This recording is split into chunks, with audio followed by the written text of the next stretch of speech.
World express world media ने भगवान परशुराम के प्रकटोत्सव के उपलक्ष्य में राष्ट्रीय विचारक, लेखक, इंजीनियर पंडित सुरेंद्र कुमार शर्मा बाबूजी के प्रेरक प्रवचन का आयोजन किया। संपादक राजकुमार हंस के जिज्ञासा भरे प्रश्नों के उत्तर बाबूजी ने दिए। संपूर्ण प्रवचन जो भगवान परशुराम पर केंद्रित था, उसका विवरण इस प्रकार है। परशुराम जयंती पर हार्दिक शुभकामना। वर्ल्ड एक्सप्रेस द्वारा हम अपने समस्त दर्शकों को पंडित सुरेंद्र कुमार शर्मा जी बाबूजी के अच्छे लेख और इनके संस्मरण, इनकी रचनाएं प्रसारित करते हैं और इनके लेखों को आप लोग काफ़ी पसंद करते हैं। स्वागत है आपका आदरणीय शर्मा जी। एक प्रश्न हमारा आपसे यह रहेगा कि हमने आपके काफ़ी व्याख्यान सुने हैं, आप काफ़ी विद्वान हैं, कि विप्र समाज, ब्राह्मण समाज परशुराम जी को मानता है और मानना भी चाहिए, क्योंकि वो ब्राह्मण समाज की महान विभूति हैं और पूरे राष्ट्र नायक हैं। इसके अलावा सारी दुनिया में पूजनीय, आदरणीय। तो प्रथम प्रश्न हमारा आपसे यह रहेगा, जैसे हमने आपको सुना है कि परशुराम जी ने दलितों के लिए भी काफ़ी अच्छा कार्य किया, वो जननायक थे। इस बारे में हमारे दर्शकों को आप क्या बताना चाहेंगे? स्वागत है आपका। धन्यवाद हंस जी। आप पहले मैं आपको भी शुभकामनाएं देता हूं। अक्षय तृतीया और शुक्ल पक्ष में आती हैं और हम गौरवान्वित होते हैं। ब्राह्मण नहीं, पूरा देश, पूरे भारतवासी, पूरा विश्व अगर गौरवान्वित होके किसके प्रति कृतज्ञ होता है। गौरवान्वित होना ठीक है, लेकिन कृतज्ञ होना, क्योंकि जिन्होंने अपना जीवन जनता के, जन समूह के अभ्युदय के लिए बिताया हो, जीवन समर्पित किया हो, जो अपने लिए न जीकर जनता के कल्याण के लिए जिया हो, उन्हें हमने भगवान माना है। भगवान परशुराम, आज 3 भगवान जो हमारे माने जाते हैं, उसमें 2 राजा हैं। राजा कौन है कि राम और कृष्ण, और तीसरे एक परमहंस प्रवृत्ति के संत, महर्षि और ब्रह्मर्षि। ऐसे जो महानायक हैं, वो महानायक, वो भगवान बने, किसी राजपद पे नहीं थे, एक कुल व्यवस्था चलाते थे, गुरुकुल था उनका, शास्त्र पढ़ाते थे। उनको क्या बातों से भगवत्ता प्राप्त हुई? भगवत्ता होती क्या है? भगवत्ता का अर्थ है कि जिस शक्ति ने भूमि पर पंचभौतिक तत्वों से शरीर धारण किया हो। हर मनुष्य, हर प्राणी पंचभौतिक तत्वों से होता है, लेकिन इसमें विशेषता क्या है कि जो अपना जीवन, ये शरीर पा करके अपना जीवन अन्य के अभ्युदय के लिए, उपकार के लिए, भलाई के लिए समर्पित रहता हो, न्यौछावर करता हो, अपना जीवन का हर पल न्यौछावर करता हो, ऐसे व्यक्ति को हमने भगवान माना है। भगवान परशुराम संत थे, तपस्वी थे। ये ऋषि कुल के थे, और ऋषि कुल के भी कौन से ऋषि कुल के थे? ये भृगुवंशी थे। सप्तर्षियों में जो भृगु महर्षि हुए हैं, सप्तर्षियों में जिनका नाम है, और वो समकालीन किनके हैं? भगवान ब्रह्मा, विष्णु, महेश के। भगवान विष्णु, महेश या ब्रह्मा, तीनों ये अगर कहीं पर मिल जाएं तो ये अवभगत किया करते थे, ब्रह्मा, विष्णु, महेश भी, क्योंकि धरा पर कार्य करने का, धरा पर अपनी संपत्ति और समृद्धि देने का काम ब्रह्मा, विष्णु, महेश करते हैं। लेकिन धरती पर शरीर रूप में धारण करके अगर कोई चरितार्थ करता है, कल्याण, जन कल्याण की बातों को, उसको भगवान कहा है। तो ये ऋषि भी भगवत प्राप्ति कर चुके थे। भृगु वंश में इनका अवतार हुआ है। किनका? परशुराम। भगवान परशुराम इसलिए कहते हैं कि भृगु जो कि विष्णु को भी डांट सकते हैं, विष्णु के यहाँ मिलने से कोई रोक नहीं सकता। एक बार द्वारपालों ने उन्हें रोक दिया था भगवान विष्णु से पर जाने के लिए कि वे अभी विश्राम कर रहे हैं, आप उनसे नहीं मिल सकते। तो भृगु ऋषि ने कहा, अरे मूर्खों, मुझे तो ब्रह्मा, विष्णु, महेश तीनों, वो कोई मना नहीं कर सकता, तुम द्वारपाल होकर मना कर रहे हो। तिरस्कार किया, फिर वो डर गए। फिर उन्होंने जब भेजा, वहाँ पर जब पहुँचे विष्णु को, उन्होंने कहा विष्णु तुम इतने घमंड में हो कि तुमने मुझ जैसे एक संत है जो सर्व कल्याणकारी काम करता है, उसको भी आने के लिए आपकी आज्ञा की आवश्यकता है। आपने बहुत बड़ी गलती की है। और उन्होंने पद प्रहार किया। तो विष्णु क्या कहते हैं, भगवान विष्णु क्या कहते हैं कि प्रभु, हे संत ऋषिवर, मेरा जो वक्षस्थल है वह वज्र के समान कठोर है, और आपके चरण जब इस पे पड़े तो आपके चरणों को कोई चोट तो नहीं आई।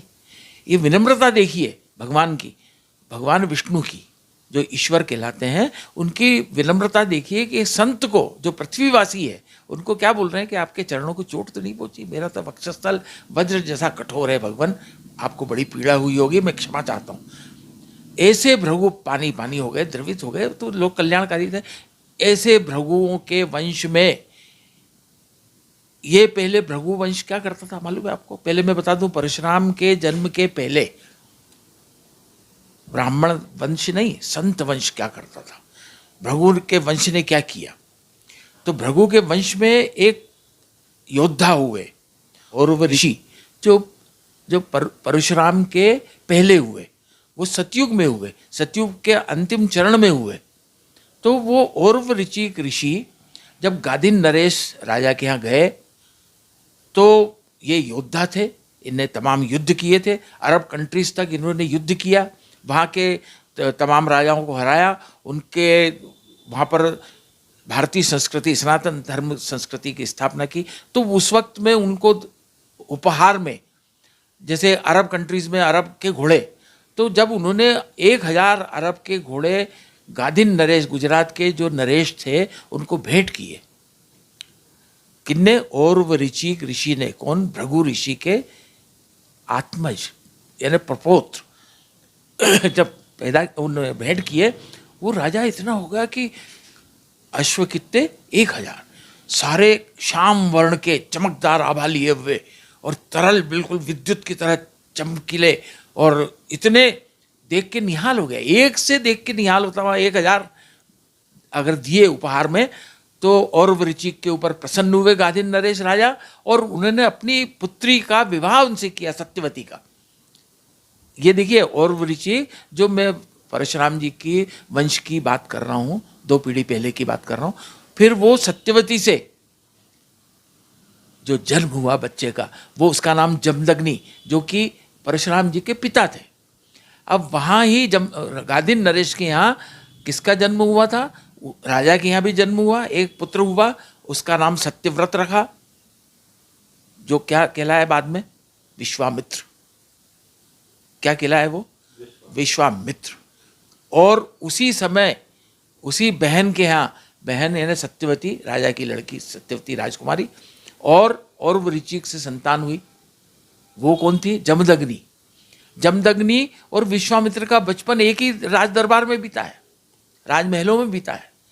तो औरव ऋषि योद्धा थे, तपस्वी थे, ज्ञानी थे, सनातन धर्म का प्रचार करते थे, वैदिक धर्म का प्रचार करते थे। इस वजह से वो योद्धा भी होने की वजह से वो युद्ध भी करते थे। कोई अगर उसको नहीं मानता है, अगर उसका बल से मानता है, तो बल से उसको सिखाते थे, दंड देकर सही करते थे। इस तरह से जमदग्नि पैदा हुए। जमदग्नि और विश्वामित्र के साथ में पढ़ाई हुई। इसके बाद में जमदग्नि ने विवाह किससे किया? जमदग्नि का भी विवाह वहीं हुआ। कहाँ पर? इक्ष्वाकु वंश, जो रामचंद्र जी का वंश है। रामचंद्र जी इक्ष्वाकु वंश के थे। तो रामचंद्र जी इक्ष्वाकु वंश की राजकुमारी, जो रामचंद्र जी के कुल की है, वो उनका विवाह जमदग्नि से किया गया। रेणुका, क्या नाम था उनका? रेणुका। और फिर बाद में जमदग्नि ने राजभवन छोड़ा। राजभवन छोड़ने के बाद में यहाँ आप जानते हैं कि महिष्मती के पास में जानापाव स्थल है। जानापाव स्थल पे उन्होंने अपना आश्रम बनाया। आश्रम बना के गुरुकुल चलाया। और एक इनकी ही साली यानी परशुराम जी की मौसी, उसका विवाह हुआ था है वंशी महिष्मती के सम्राट से, कार्तवीर के पुत्र से, अर्जुन से। उनका नाम सहस्त्रार्जुन भी कहते हैं, और उनसे युद्ध भी हुआ। तो खैर ये है परशुराम कहाँ पर पैदा हुए, जाना पाव तीर्थ स्थली जो कहलाती है आजकल ब्राह्मणों की है। तो उनने क्या किया, सबसे पहला युद्ध दुष्ट दमन करने का जो काम होता है, मैंने एक बार आपसे कहा था कि जनार्दन जनता के कष्ट को दूर करने के लिए अगर कोई युद्ध करता है, साहस करता है, ज्ञान से हो, शारीरिक पुरुषार्थ से हो, वह जनार्दन कहलाता है। भगवान परशुराम भी जनार्दन थे, और उन्होंने जब जाकर जो इनके आश्रम में इन्हीं का मौसा, वो जब जंगल में शिकार खेलने आया सहस्त्रार्जुन, 500 अश्वारोही उसके साथ में रहते थे, उस राजा के साथ में। वो भटक गया, जगह उसको खाने पीने का नहीं मिली, तो एक आश्रम दिखा दूर से, एक पहाड़ के ऊपर टिमटिमाते हुए दिया और धुआं उठते हुए देखा। उन्होंने कहा चलो वहाँ चलते हैं, शायद भोजन पानी मिल जाएगा। वहाँ जाके देखा तो जमदग्नि का आश्रम है। उन्होंने बड़ी साड़ू भाई हुए रिश्ते से, आज के युग के हिसाब से साड़ू भाई। दो बहनें अगर दो आदमियों को ब्याही जाती हैं तो आपस में कौन से होते हैं, साड़ू भाई कहलाते हैं। तो वो साड़ू भाई, तो उनका जब आतिथ्य किया, इतनी काम धेनुएं थी उनके पास में, जमदग्नि के पास में। गौ सेवक थे ना, गौ प्रतिपालक थे, और योद्धा भी थे, गुरुकुल भी चलाते थे, शिष्य भी थे इनके। और जमदग्नि के छठे पुत्र थे परशुराम, जमदग्नि के छठे पुत्र परशुराम थे। तो वो जब राजा ने ऐसी सेवा देखी और गऊ के जो बनाए हुए दुग्ध से बने हुए पकवान न देखे, खाए, अरे बोले यहाँ पर इस जंगल में इतने, हम तो ये मिष्ठान्न को तरस जाते हैं, हम इतने बड़े राजमहल में रहते हैं लेकिन हमारे पास कोई व्यवस्था नहीं है। तो हे जमदग्नि ऋषि, आप तो मेरे से बड़े हैं, तो आप एक काम करो, ये धेनु हमें दे दो। जमदग्नि ने कहा ये गुरुकुल है, इसमें जितने भी शिष्य हैं गुरुकुल में पढ़ते हैं, उनकी आवश्यकता की पूर्ति के लिए हम गऊ पालते हैं, इसलिए ये गऊ में। और ये जो आपका आप जंगल सोच रहे हो कि हमारा है, नहीं, गुरुकुल किसी के कब्जे में नहीं होता है, कोई उसके लिए अधिकारी नहीं होता है। वहाँ का जो कुलपति होता है, जो गुरुकुल का कुलाधिपति होता है, वही उसका स्वामी होता है। इसलिए आपको हम देने के लिए बाध्य नहीं है, हम नहीं देंगे। उन्होंने गुस्सा हुए और गुस्सा होकर उन्होंने गाय छुड़ा के ले जाने लगे। जमदग्नि भी योद्धा थे, पिता का उनको मिला था, उनने भी युद्ध किया, लेकिन वो मारे गए। जैसे ही कत्ल हुआ उनका, तो रेणुका बहुत विलाप करने लगी, माँ, परशुराम की माँ, जमदग्नि की पत्नी। वो तो इक्ष्वाकु वंश की राजकुमारी थी। उसको ऐसा लगा कि ये तो बड़ा अन्याय कर दिया, मेरे पति का ध्वंस कर दिया। तो उन्होंने एकदम जैसे आक्रोश से चित्कार मारी। तो उनके जो 5 बेटे और थे, वो कोई उसके सामना नहीं कर पाए। परशुराम उस वक्त कुछ लकड़ी वगैरह ईंधन लेने के लिए जंगल में गए थे। जैसे ही माँ की चीत्कार सुनी, वो दौड़ते आए हुए और देखा कि पिता का सर कटा हुआ पड़ा है। और इस सहस्त्रार्जुन ने, अपने मदान्ध सहस्त्रार्जुन ने मेरे पिता का सर विच्छेद क्या बोलते हैं, शिरच्छेद कर दिया। तो उस पर आक्रोशित होके उन्होंने फरसा उठाकर, फरसा उन्होंने खुद इन्वेंट किया था। इनका नाम क्या था मालूम है पहले? राम। परशुराम का नाम क्या था? राम।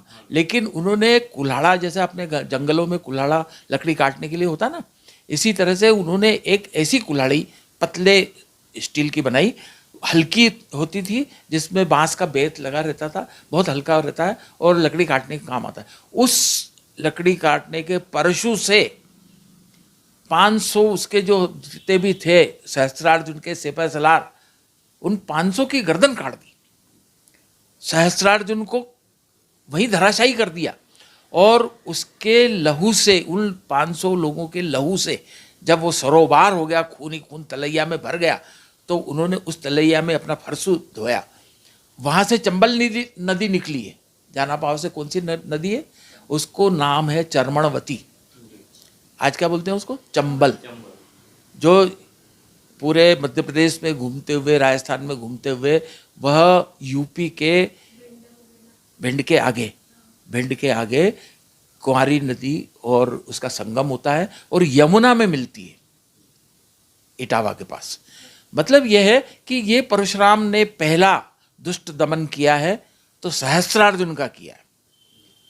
और इसके बाद में इसके बाद में उन्होंने 20 बार और दुष्ट लोगों को, अब जब एक बार क्षत्रिय धर्म स्वीकार कर लिया कि छात्र तो थे ही, वो माँ छत्राणी थी, तो आक्रोश तो उनमें था ही। पिता का जो संस्कृत का ज्ञान था, वेद का ज्ञान था, वो उसके साथ साथ में शस्त्र विद्या भी थी। तो शस्त्र और शास्त्र का अगर कोई अनूठा अगर कोई आचार्य हुआ है, वह सबसे पहला परशुराम है, गुरुकुल। तो ऐसे परशुराम ने 21 बार दुष्टों का नाश करके धरती से दुष्ट विहीन किया। ऐसा नहीं कि सारे क्षत्रियों को मार डाला, नहीं नहीं, जो क्षत्रिय दुष्ट शासक थे उनको मारकर और उनका राज्य सुपात्र लोगों को दिया, अपने पास कुछ नहीं रखा। भगवान क्यों कहते हैं उनको, परशुराम जी को भगवान इसलिए कहते हैं कि उन्होंने अपना ऐश्वर्य नहीं चाहा, वो संपत्ति समृद्धि नहीं चाहिए, उनको वैभव नहीं चाहिए, वो जनता के दुख को दूर करने के लिए प्रकट होते हैं, और वो उन्होंने किया। तो वो सतयुग के आखिरी से लेकर त्रेता में राम के जमाने में भी परशुराम थे, राम के जमाने में भी परशुराम देखते हैं। तुलसीदास जी ने तो लिखा है कि वो धनुष यज्ञ के समय प्रकट हो गए वहीं राजा मिथिला नरेश के यहाँ, जनक के यहाँ, और वहाँ उनका संवाद होता लक्ष्मण से और राम से। वाल्मीकि रामायण में ऐसा नहीं है। वाल्मीकि रामायण, ये रामचरितमानस में लिखा है तुलसीदास जी ने, ये भक्त हैं, भक्त हैं। लेकिन वाल्मीकि कौन है? वाल्मीकि तत्कालीन राम के काल के हैं। राम जब हुए थे उसी वक्त में वाल्मीकि आश्रम में वाल्मीकि तपस्या करते थे, गुरुकुल चलाते थे। उनके ही यहाँ वनवास में जब सीता जी को छोड़ दिया गया, उत्तरकांड में राज्याभिषेक राज में हो गया, एक धोबी के कहने से लांछन लगा तो राम जी ने सीता का परित्याग कर दिया। वो कहाँ रही? वाल्मीकि आश्रम में। वो कहाँ हुआ? जो एक कौन सा अरण्य कहलाता है, वहाँ पर वो उन्होंने लवकुश को वहाँ जन्म दिया है। कहाँ पले बड़े हुए? लवकुश वाल्मीकि आश्रम में। तो वो वाल्मीकि रामायण ने क्या लिखा कि जब विवाह हो गया, क्या हुआ? धनुष भंग हुआ, धनुष यज्ञ हुआ, धनुष भंग हुआ, विवाह किया, चारों भाइयों का, चारों बेटियों से विवाह करवाया। किसने? राजा जनक ने। 2 बेटियां थी उनकी, और भाई छोटा भाई था कुशध्वज, उसकी भी 2 बेटियां थी।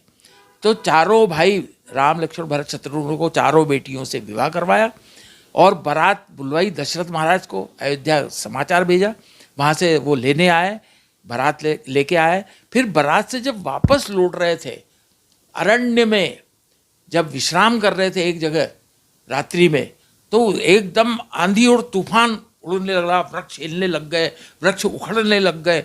तो विश्वामित्र से पूछा कि भगवान ये क्या हो रहा है, ये आंधी तूफान कैसा है? तो विश्वामित्र ने कहा, वाल्मीकि रामायण कहती है, विश्वामित्र ने क्या कहा है? विश्वामित्र ने कहा, डरो मत। ये कौन आ रहे हैं मालूम है? बोले भृगुनंदन परशुराम। ये आंधी तूफान उनके आने से घबराहट में वृक्ष तक हिल जाते हैं। ये आंधी नहीं है, ये उनके आने की वो थरथराहट है, जो सारे वृक्ष कँप रहे हैं इस वक्त, आंधी जैसा आपको लग रहा है। तो मतलब वहाँ पर होता है। तुलसीदास जी ने यहाँ थोड़ा सा परशुराम जी का अपमान लिखा है उसमें, कि लक्ष्मण ने उनको तिरस्कार किया। तिरस्कार करने योग्य नहीं है परशुराम। परशुराम खुद अंशावतार है। उन्होंने 21 बार क्षत्रियों को, दुष्टों को, उन्होंने क्षत्रियों को, ऐसे दुष्ट क्षत्रिय थे जिनको हराया और उनसे राज्य सुयोग्य पात्रों को दिलाया, और इस तरह से वो भगवान कहलाए। तो भगवान परशुराम इस तरह से भगवान स्थापित हुए। बहुत अच्छी जानकारी पंडित सुरेंद्र कुमार शर्मा बाबूजी ने दी, इसके लिए बहुत बहुत हम आपका धन्यवाद ज्ञापित करेंगे। आपने एक किताब लिखी है जिसमें परशुराम जी पर बहुत अच्छा लेखन किया है, इसके लिए हम आपको बधाई देना चाहेंगे। तथ्य की तलाश इस किताब का नाम है। ये आपकी प्रारंभिक कृति रही और इसमें बहुत सुंदर वैचारिक लेख हैं। हम सादर नमन करते हैं कि आपने इतनी सुंदर किताब लिखी। अब हम एक प्रश्न और आपसे करना चाहेंगे कि आप संक्षेप में परशुराम जयंती पर क्या संदेश देना चाहेंगे। जैसा आपने बताया कि जननायक रहे हैं परशुराम जी, लेकिन यह देखने में आया है कि जिस ढंग से परशुराम जी को याद किया जाना चाहिए, उनका वैचारिक दर्शन फैलना चाहिए, वैसा नहीं फैल रहा है। आप क्या कहना चाहेंगे, क्या संदेश देना चाहेंगे परशुराम जयंती पर? धन्यवाद। तो बहुत उपयुक्त समय पर आपका प्रश्न है। आप ये भावना से आए हैं कि परशुराम पर कुछ नई जानकारी मिले लोगों को। आप तो जानते ही होंगे, आप तो राजकुमार हैं, हंस हैं और वर्ल्ड एक्सप्रेस के संपादक हैं। आप में तो इतनी प्रतिभा है, लेकिन मैं समझ गया कि आप चाहते हैं कि भगवान परशुराम के बारे में कुछ बातें वो बताई जाए जो कि अभी तक लोगों में प्रचलित नहीं है। लोग प्रशंसा करते हैं भगवान परशुराम की कि वो ब्राह्मण कुल में हुए, लेकिन भगवान ने तो वराह रूप में भी अवतार लिया है, कच्छप रूप में भी लिया है, मत्स्य रूप में भी लिया है, नरसिंह रूप में भी लिया है, वामन रूप में भी लिया है। परशुराम ने अगर लिया है तो क्या ब्राह्मणों के उद्धार के लिए लिया है? तुलसीदास जी ने लिखा है, विप्र धेनु सुर संत हित लीन मनुज अवतार। 4 संकल्प हैं। भगवान अगर ईश्वर अगर भगवान के रूप में पृथ्वी पर प्रकट होता है तो उनका लक्ष्य क्या है, क्यों प्रकट होते हैं? कि विप्र कौन? जो वेद के ज्ञान को जानता है, विप्र। तो विप्र और धेनु, धेनु यानी गाय। गाय क्या करती है? क्यों हम उसके लिए भगवान अवतरित होंगे? क्योंकि गाय पूरे संसार का संवर्धन करती है अपने दुग्ध से करती है। इसके अलावा क्या है, उसमें जो चंचलता है, उसकी जो सुगंध है। आपको मालूम है कि गाय जिस घर में बनती है वहां टीबी के कीटाणु प्रवेश नहीं कर सकते। बायोलॉजिकल कितना इफेक्ट है उसके, सिर्फ सुगंध मात्र से। तो और दूसरा क्या, वो अपने जब बछड़े देती है, बछड़े नर, तो वो जो बैल बनते हैं वो 18-20 साल का जब उम्र होती है उसकी, तो 3 साल 4 साल के बाद में जब वो बैल गाड़ी का खींचना, हल चलाना, पत्थर चलाना, ये सारे काम खेती के निपटाने वाले, कृषक के पुत्र से भी अधिक सेवा करने वाले और मात्र आहार में चारा खाने वाले, कोई भी संसार का ऐसा प्राणी नहीं है जो मनुष्य के इतना काम आता हो जितना बैल। चाहे वो वाहन में उपयोग होता हो, चाहे कृषि में उपयोग होता हो। अब तो मशीनों का युग है, ट्रैक्टर से और हार्वेस्टर से सब काम होते हैं, लेकिन पहले तो सारे बैलों से ही होते थे। बैलों से दावन होती थी, बैलों से यात्राएं होती थी, बैलगाड़ियों से यात्राएं होती थी, हल चलाते थे तो बक्कर चलाते थे। तो ये जितने भी काम होते थे खेती के, कृषक के, अगर कोई जिस पर आश्रित था वो थे बैल। वो किसके जाए थे? वो गायों के जाए थे। तो पूरी हमारा जो राष्ट्र है, हिंदुस्तान जिसको बोलते हैं, अरब कंट्रीज़ के लोग हिंदुस्तान बोलते हैं, हम जिसको भारत बोलते हैं, यह आर्यों का प्रदेश, देश, यह आर्य द्रविड़ और तमाम जो लोग हैं, इन लोगों का जो देश है, ये गायों पर, कृषि में निर्भर था और कृषि गायों के जायों पर निर्भर थी। गाय के जाए यानी बैल, और गाय के दुग्ध से हमारे बच्चे, माँ का दूध नहीं लगता है तो उसको, बच्चे को गाय का दूध पिलाते हैं। तो गाय की कितनी महत्ता है। तो विप्र धेनु यानी गाय, इसके लिए भगवान अवतार लेते हैं। इनके ऊपर कष्ट होता है तब अवतार लेते हैं। और सूर्य ने देवता, देवताओं पर अगर संकट आता है तो भी भगवान अवतार लेते हैं। और संत है ना, जिनका पूरा जीवन समाज कल्याण के लिए और भगवान की सेवा के लिए, भगवान के अध्यात्म में उन्नति के लिए लगता हो, वो साधु पुरुषों पर कष्ट अगर आता है तो भगवान बनकर, ईश्वर कौन, ब्रह्मा विष्णु महेश में से जो भी हो, वो ईश्वर अवतार लेता है पंचभौतिक तत्वों में शरीर लेकर जब खड़ा होता है और दुष्टों का दमन करता है, तो उनके लिए भगवान अवतार होता है। अपने यहाँ ये कहा है। तो ये जो परशुराम है, क्या सिर्फ ब्राह्मणों के, ब्राह्मण कुल में पैदा जरूर हुए हैं। वामन किसके कुल में पैदा हुए अभी बता सकते हैं?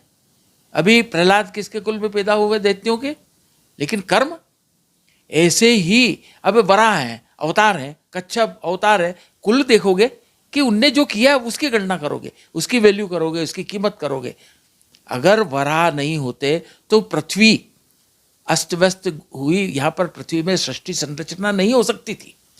वराह की वजह से अवतार लेके भगवान ने उसकी गति को स्थिर किया और उसको सूर्य परिक्रमा के राह पर फिर से लौटाया। ताकि वो बरोबर उस राह पर चलते हुए सूर्य की 1 साल में परिक्रमा करे, ताकि यहाँ सृष्टि पर जीवन हो। वराह ने किया। तो वराह यानी सुअर, जिसको सुअर कहते हैं, लेकिन वो वराह रूप में भी आए। उन्होंने अपने दांतों पर पृथ्वी को उठाकर राह पे लाए। तो ये जो अवतार हुआ है परशुराम जी का, रामकृष्ण के बारे में सब जानते हैं। भगवान अवतार किसके हुआ, जन्म किसके हुआ, भृगु ऋषि के संतान में किसके यहाँ, जमदग्नि के। माता कौन थी, रेणुका क्षत्राणी थी। तो क्षात्र धर्म यानी शौर्य, आक्रोश, क्रोध, और दूसरा शास्त्र, वेद, पुराण, उपनिषद और शास्त्र सम्मत बातें, तपस्या, ये सब दोनों ही मिला हुआ अगर कोई संसार में कोई व्यक्ति हुआ है तो वह परशुराम है।